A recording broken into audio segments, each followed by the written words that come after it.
Welcome to rbjc.com. This segment will deal with injuries to your elbow and your shoulder. Now, both of these are joints that are very, very complex. And as we give you this advice for first aid and follow-up treatment, we'd like you to remember a couple of things. Number one, if you've had a previous experience with either joint in terms of injuries, then it gives you something to gauge about. We talk about that all the time in all these segments about previous experience with injuries. But if these are fresh injuries that you've never suffered before, then we would suggest that you seek immediate medical help. A couple of things to look for is range of motion. If you just feel like it's not working, you feel like something is bad, then don't wait. Go to the ER. It's an ER visit.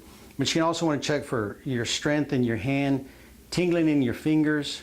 If your hand, your lower arm feels like it's asleep, or even capillary refill, which is just simply squeezing your fingernail and seeing if it refills. If it isn't, then obviously there's some type of circulatory problem we're experiencing. Remember, there's a hole up here where the nerve and the arteries come out. So if you injure your shoulder, say perhaps you sublux or dislocate your shoulder, you can experience a loss in sensation below that point. We're going to cover some basic things to do in the event you do suffer one of these injuries.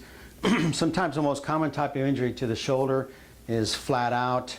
Perhaps you're reaching for something, you're playing, someone knocks your arm back, you actually take it out of the joint. A couple things to do is, real basic first aid one is if you suspect a elbow or a shoulder injury, good old pillow, hold it close to the body, off you go.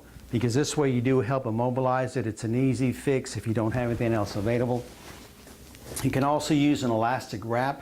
This particular one is one that you can use that sticks to itself. If you do use it and someone is helping you, you want to wrap it to the body. You want to make sure that as you wrap this thing, it does keep it close to the body, it doesn't immobilize it.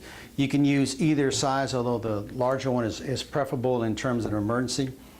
Part of things that you ought to keep at home is in a first aid kit is a good old-fashioned arm sling. They do vary in sizes from a children's size to a large adult. Most people have used these before one time or another. If you haven't, just make sure that when you do put it in, that as you insert your arm, you want to make sure that the arm is fully supported, especially at the elbow, as it sits back in there. And you put the sling around it comfortably. We always advise that you keep your hand elevated to help control any type of swelling.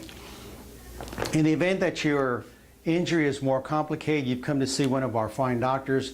They've determined that surgery is required perhaps to fix the shoulder.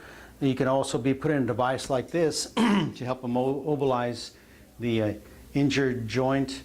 If there's surgical repair, it allows it to heal nicely. Please remember that you always want to look for the deformities in both.